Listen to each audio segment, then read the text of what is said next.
मैं आपके लिए लेकर के आया हूँ डाटा एंट्री 336 के मोस्ट इंपॉर्टेंट क्वेश्चंस, और ये सारे सिलेबस के यहाँ पर क्वेश्चन मैंने कवर करे हैं। यानी कि जो आपके सिलेबस में जो भी चैप्टर्स हैं और उनसे जो भी क्वेश्चंस एन एस के अंदर आते हैं वो सारे यहाँ पर मैंने ले लिए हैं। लगभग इसी से के आसपास ही आपको सारे क्वेश्चंस मिल जाएंगे आपके एग्जाम के अंदर। तो जो भी बच्चे चैनल पर पहली बार विजिट कर रहे हैं, चैनल को सब्सक्राइब कर लेना, बेल आइकन को प्रेस कर लेना। आप चाहे ऑन डिमांड में एग्ज़ाम दे रहे हो या फिर अप्रैल में या फिर अक्टूबर में किसी के में अगर आप एग्ज़ाम दे रहे हो तो ये क्वेश्चन आप सभी के लिए मोस्ट इंपॉर्टेंट है। तो सबसे पहला क्वेश्चन आपके एग्जाम में कितनी बार ये पूछा जाता है कि भैया कंप्यूटर क्या, उसका ब्लॉक डायग्राम बनाओ। देखो कंप्यूटर के अंदर होता क्या है, कंप्यूटर को हम कोई भी चीज़ देते हैं उसको कहते हैं हम इनपुट, फिर कंप्यूटर उस पर वर्क करता है तो इसको कहते हैं प्रोसेसिंग, और फिर ये हमें रिजल्ट देता है उसको कहते हैं हम आउटपुट। तो बेसिकली इसके अंदर होता क्या है, सबसे पहले इनपुट दिया, फिर इसने प्रोसेसिंग करी। अब प्रोसेसिंग कौन करता है, इसके अंदर सीपीयू होता है आपका, और सीपीयू के जो सीपीयू जो होता है सीपीयू फिर उसके बाद हमें आउटपुट देता है। तो ये है इसका पूरा ब्लॉक डायग्राम। तो आप यहाँ देख सकते हो, सबसे पहले इनपुट दिया, फिर सीपीयू, फिर उसके बाद आउटपुट मिला। अब सीपीयू के अंदर क्या होता है हमारा, एएलयू और सीयू। कई बार हमसे पूछ लिया था एएलयू क्या, तो एएलयू होता है अर्थमेटिक लॉजिक यूनिट और सीयू होता है हमारा कंट्रोल यूनिट। तो सबसे पहले हम थोड़ा सा कंप्यूटर के बारे में लिख देंगे। भैया कंप्यूटर क्या, हमारी एक इलेक्ट्रॉनिक मशीन है जिसको हम इनपुट देते हैं, फिर उसको प्रोसेस करके और हमें आउटपुट वो देता है। ये ब्लॉक डायग्राम बना देंगे कुछ भी अगर कंप्यूटर के बारे में पूछता है। और इनकी यहाँ पर हमने शॉर्ट फॉर्म भी लिख दिया। इनपुट यूनिट होती है जो भी हम यहाँ पर इसको इंस्ट्रक्शन देते हैं कंप्यूटर को। सीपीयू सेंट्रल प्रोसेसिंग यूनिट होती है जिसके अंदर दो पार्ट होते हैं सीपीयू के, एएलयू और सीयू। एएलयू काम करता है अर्थमेटिक लॉजिक यूनिट, जो जितनी भी कैलकुलेशन वाला पार्ट होता है ना वो एएलयू काम करता है। अब यहाँ पर देखो जो छोटी छोटी चीज़ें हैं ना, जैसे एएलयू की फुल फॉर्म पूछ ली जाती है तो आपको याद होनी चाहिए, सीयू की फुल फॉर्म पूछ ली जाती है कंट्रोल यूनिट। तो ये छोटी छोटी यूनिट है जो आपको जो याद रखनी है फुल फॉर्म इनकी। इसके बाद अगले क्वेश्चन की तरफ बढ़ते हैं। अच्छा, हिंदी इंग्लिश दोनों में इसी तरह से लिखना होता है। इनपुट डिवाइस देखो एग्जाम में बहुत पूछे जाते हैं। इनपुट डिवाइस, आउटपुट डिवाइस कौन कौन से होते हैं आपको पता होना चाहिए।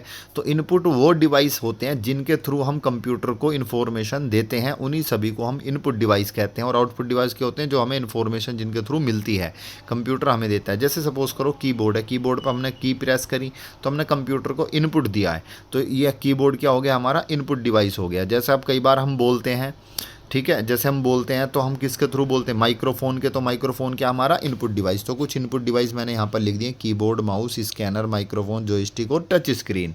टच स्क्रीन भी क्या है आपका इनपुट का काम करती है, क्योंकि हम उसके ऊपर टच करके कंप्यूटर को इन्फॉर्मेशन देते हैं। तो आपसे कितनी बार पूछा जाता है कि भैया ये बताओ। दूसरा क्या है हमारा, कई बार आउटपुट डिवाइस पूछा जाता है। तो आउटपुट डिवाइस जिस पे हमें चीज़ें दिखती हैं, तो डिस्प्ले हो गई, याद रखना क्या होता है आउटपुट डिवाइस, डिस्प्ले हो गया, प्रिंटर हो गया, प्रिंट निकल के आता है उसमें, ठीक है। और डेस्कटॉप जो स्क्रीन होती है ना, मॉनिटर आपको दिखता है उस पर सारी चीज़ें, तो वो क्या हमारे सारे के सारे आउटपुट हैं।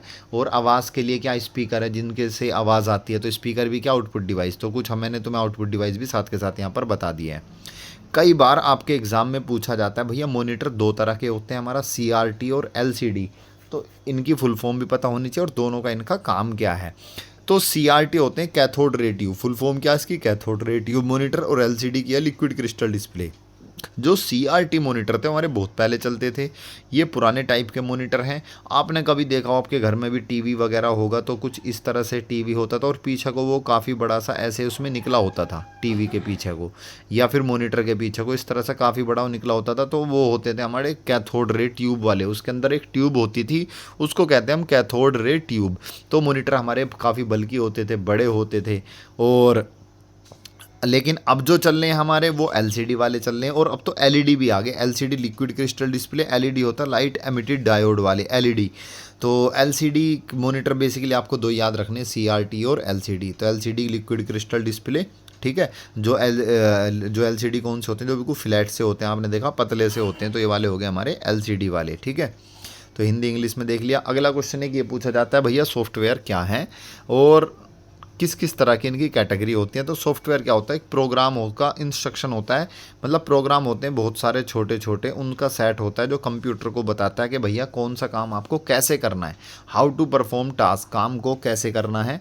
अब इसमें देखो सॉफ्टवेयर भी कुछ कैटेगरी के होते हैं हमारे, जैसे अगर मैं बात करूं सिस्टम सॉफ्टवेयर और एप्लीकेशन सॉफ्टवेयर। सिस्टम सॉफ्टवेयर होते हैं जैसे भैया आपका मोबाइल है, तो मोबाइल के अंदर ऑपरेटिंग सिस्टम डला हुआ है। एक किसी के मोबाइल के पास, किसी के मोबाइल में तो एंड्रॉयड है और किसी के एप्पल का होगा तो ओएस आईओएस होगा, उसके कौन सा होगा, आईओएस।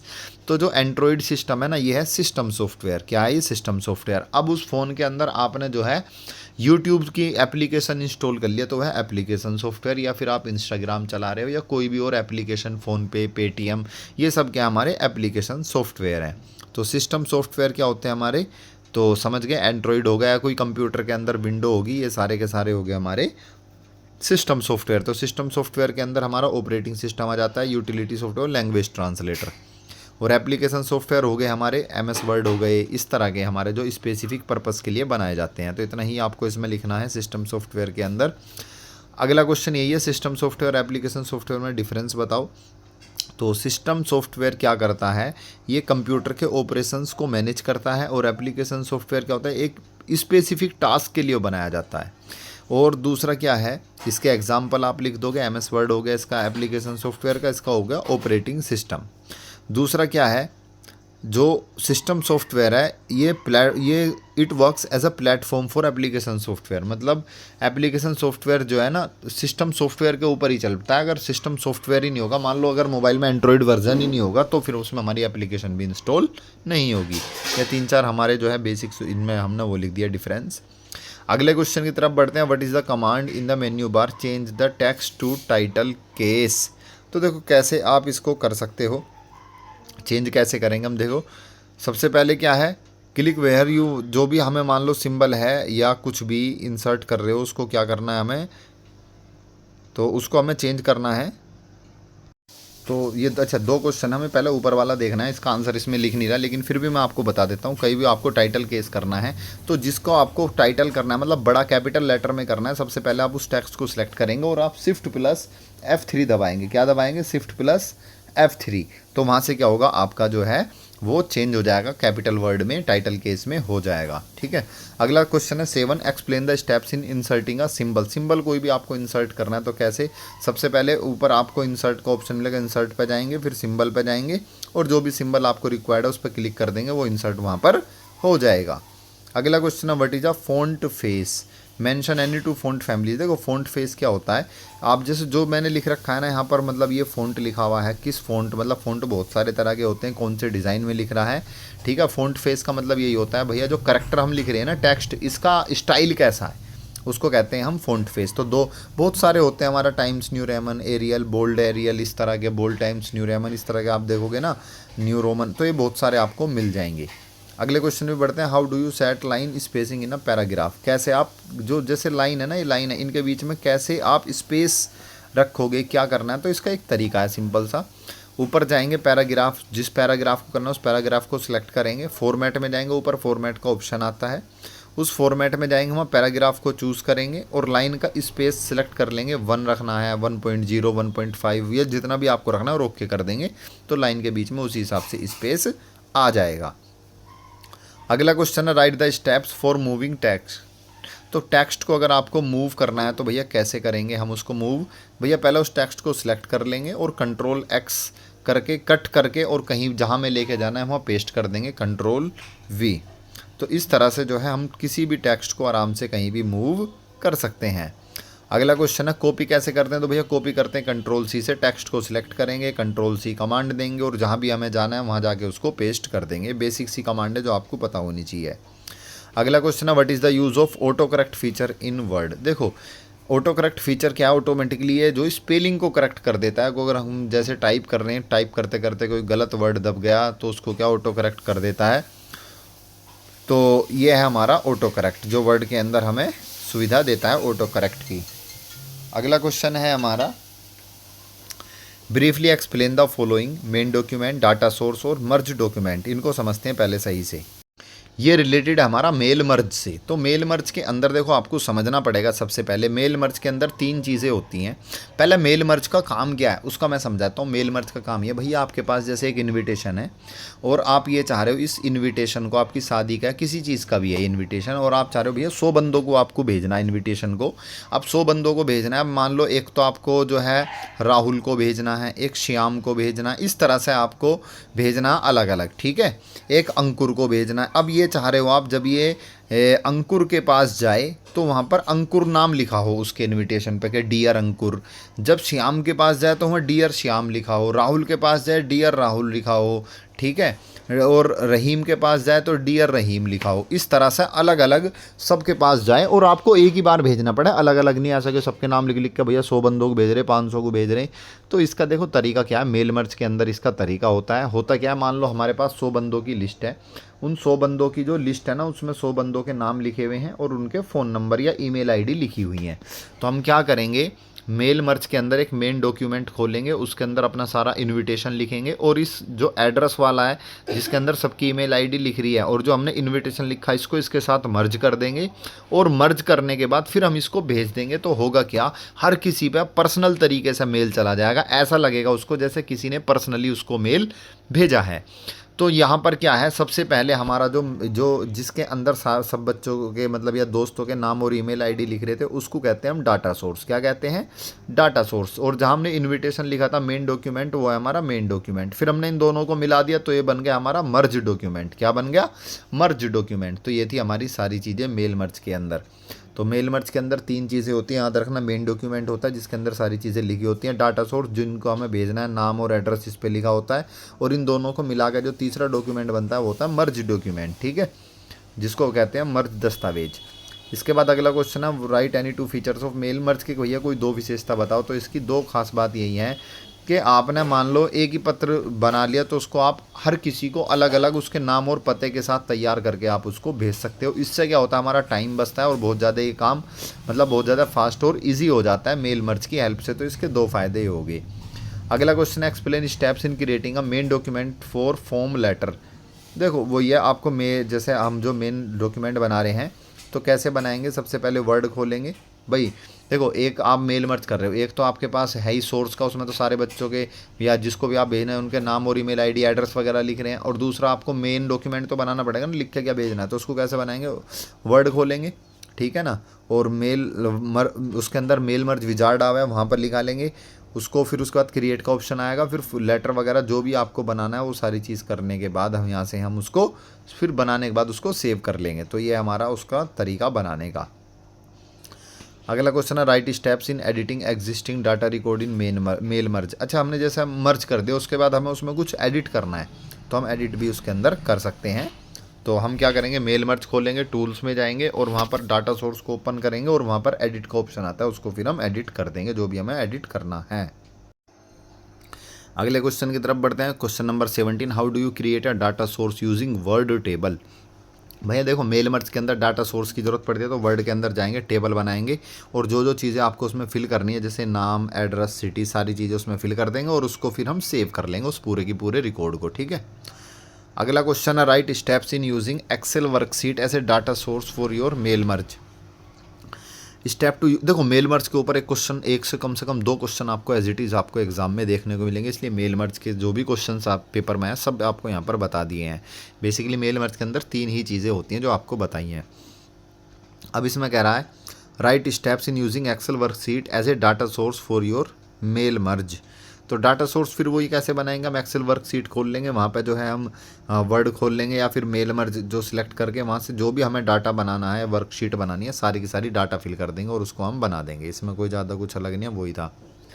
अब पावर पॉइंट के 3 फीचर्स पूछ रहा है, तो पावर पॉइंट का सबसे मेन फीचर है आपका जो है प्रेजेंटेशन बनाना। क्या है आपका, प्रेजेंटेशन बनाना। दूसरा एनिमेशन और ट्रांजिशन भी लगाना और मल्टीमीडिया सपोर्ट भी इसके अंदर हमें मिलता है, मतलब वीडियो ऑडियो ये सारी चीज़ें हम इसमें लगा सकते हैं। अगला क्वेश्चन है, explain any one method of creating a presentation. तो आपको पीपीटी बनानी है, पावर पॉइंट बनानी है, प्रेजेंटेशन बनानी है, तो आप पावर पॉइंट खोलेंगे, वहाँ पर फाइल न्यू पे जाएंगे और ब्लैंक प्रेजेंटेशन लेंगे और उसके अंदर जो भी हमें टेक्स्ट, पिक्चर या जो भी लिखना है वो सारी चीज़ें लिख देंगे। इस तरह से हमारे पास जो है काफ़ी सारी स्लाइड्स बन जाएंगी और उसको सेव कर लेंगे तो हमारे पास क्या होगी, वो एक प्रेजेंटेशन बन जाएगी। अगला क्वेश्चन है write two ways of changing the view to slide show view.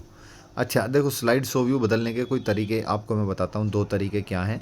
तो स्लाइड शो मेन्यू में जाएंगे, व्यू शो पे क्लिक करेंगे, या फिर F5 कुंजी दबाकर भी आप स्लाइड शो शुरू कर सकते हैं। ठीक है, दो तरीके हैं। या तो मेन्यू में जाकर के स्लाइड शो का ऑप्शन आएगा, उस पर क्लिक करेंगे, या फिर F5 दबा देंगे, उससे भी स्लाइड शो आपका शुरू हो जाएगा। अगला क्वेश्चन है explain steps in inserting a text book in a slide. कुछ भी नहीं है, एक स्लाइड भैया आपने खोल ली, उसके अंदर आपको टेक्स्ट बुक लेना है। तो आप क्या करोगे, जहाँ स्लाइड ये खुल गई है ऊपर जाओगे इंसर्ट में, इंसर्ट पे जाओगे, वहाँ टेक्स्ट का ऑप्शन आएगा, उसको क्लिक कर दोगे, यहाँ टेक्स्ट का ऑप्शन आपका बॉक्स खुल करके आ जाएगा। अगला question, how do you change the amount of space between lines in a text book. Text box के अंदर कैसे आप लाइन्स के बीच में स्पेस दोगे, तो उसका भी भैया सिंपल सा तरीका है। आप फॉर्मेट पे ऊपर जाओगे, पैराग्राफ में लाइन स्पेसिंग का ऑप्शन आता है, जैसे ही पहले बताया। तो हमेशा लाइन स्पेसिंग का ऑप्शन आपका फॉर्मेट के अंदर, या तो फॉर्मेट में जाएंगे, पैराग्राफ चूज़ करेंगे, जिस पैराग्राफ में आपको लाइन कम ज़्यादा करनी है और जो भी लाइन का आपको स्पेस रखना है वहाँ पे सिलेक्ट करके आप उसको ओके कर देंगे। पिक्चर बुलेट भी लगानी हो स्लाइड्स के अंदर तो वो भी हम ऊपर लगा सकते हैं आराम से। फॉर्मेट में जाएंगे, ऊपर बुलेट और नंबरिंग का ऑप्शन आता है, और वहाँ से हम पिक्चर बुलेट भी उसमें लगा सकते हैं। बिल्कुल, इनमें बिल्कुल बहुत आसान आसान सी चीज़ें हैं ये, जो अगर किसी ने कभी MS वर्ड चलाया तो बिल्कुल कर सकते हैं वो।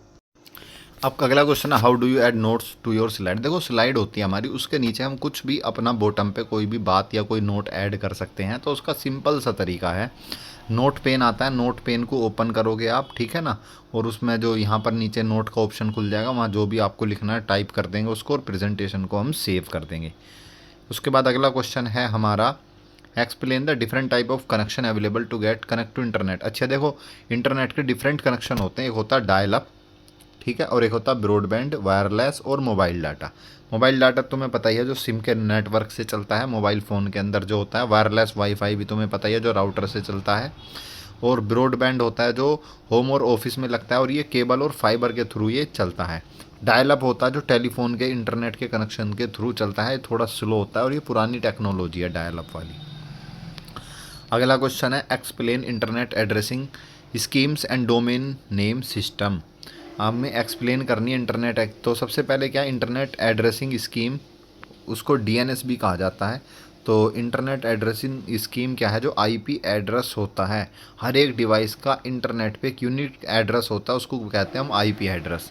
ये IP एड्रेस क्या काम करता है, किसी भी कंप्यूटर को सर्च करने में, फाइंड करने में हेल्प करता है। इस तरह का लिखा होता है 192.168 इस तरह से।